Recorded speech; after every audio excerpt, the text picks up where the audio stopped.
चलिए दोस्तों, यहाँ पर देखिए सवाल क्या कह रहा है कि रेखाएं x plus y equal to 10 और -3x plus y equal to 2 का एक अद्वितीय हल है। अद्वितीय हल और रेखा x plus y equal to 10 और x एक्सिस के प्रतिच्छेद बिंदु के बीच की दूरी इकाइयों में आपसे पूछ रहा है। ठीक है, तो सवाल बिल्कुल स्पष्ट है कि निकालना क्या है, आपको दूरी निकालना है किसके किसके बीच में।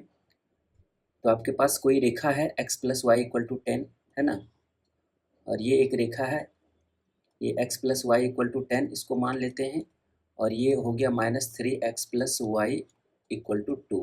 इन दोनों का जो है प्रतिच्छेदन बिंदु के बीच का डिस्टेंस, और कोई रेखा है आपका x एक्सिस, है ना, और इसका कोई प्रतिच्छेदन बिंदु है,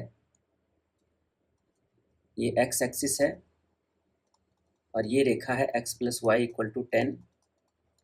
इन दोनों का जो प्रतिच्छेदन बिंदु है, इसके दोनों के बीच का जो डिस्टेंस है वो आपको निकालना है। ये डिस्टेंस आपको निकालना है यहाँ पर। ठीक है, तो कैसे निकालेंगे? तो निकालने का क्या फॉर्मूला, मान लेते हैं ये x1 है और ये y1 है और ये x2 है और ये y2 है। तो फार्मूला क्या होता है डिस्टेंस का? d equal to √under x2 minus x1 का square plus y2 minus y1 का स्क्वायर। अब x1 x2 निकालना है तो कैसे निकालेंगे? अगर दो रेखाएं आपस में परस्पर किसी बिंदु पर, है ना, प्रतिच्छेद कर रही है, इंटरसेक्ट कर रही है, तो इसको निकालने का क्या तरीका है कि इसको सॉल्व कर दीजिए, और जो भी x प्लस वाई का मान आएगा वो यहाँ पर आपका प्रतिच्छेदन बिंदु होगा। ठीक है, तो -3x plus y equal to 2, इसको सॉल्व कर दीजिए, दोनों तरफ इसको 3 से गुना कर दीजिए, तो ये हो जाएगा 3x प्लस 3y और इधर हो जाएगा 30। ठीक है, अब इसको दोनों को जोड़ दीजिए तो 3x और ये -3x चला जाएगा, तो इधर 4y बनेगा, और एक इधर कितना बन जाएगा? 30 प्लस 2 32, यानी कि y का मान कितना आ गया? 8। जब y का मान 8 आ गया तो y का मान किसी भी इक्वेशन में रख के हम x का मान निकाल सकते हैं। तो x का मान कितना आ जाएगा?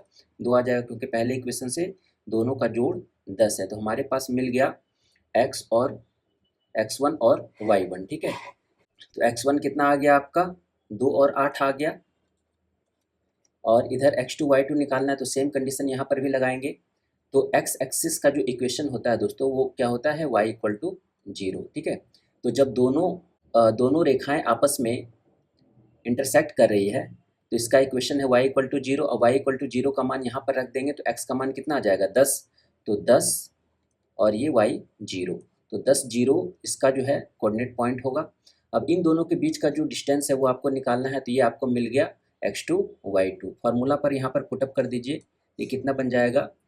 x2 माइनस x1, यानी कि 10 माइनस 2 का स्क्वायर, 10 माइनस 2 का square plus y2 minus y1, y2 कितना है? 0, और -8, 0 माइनस 8 का स्क्वायर। ठीक है, तो ये हो जाएगा आपका 64, अब प्लस -8 का स्क्वायर कितना आ जाएगा? 64, यानी कि 128 मीन्स 128 आ गया।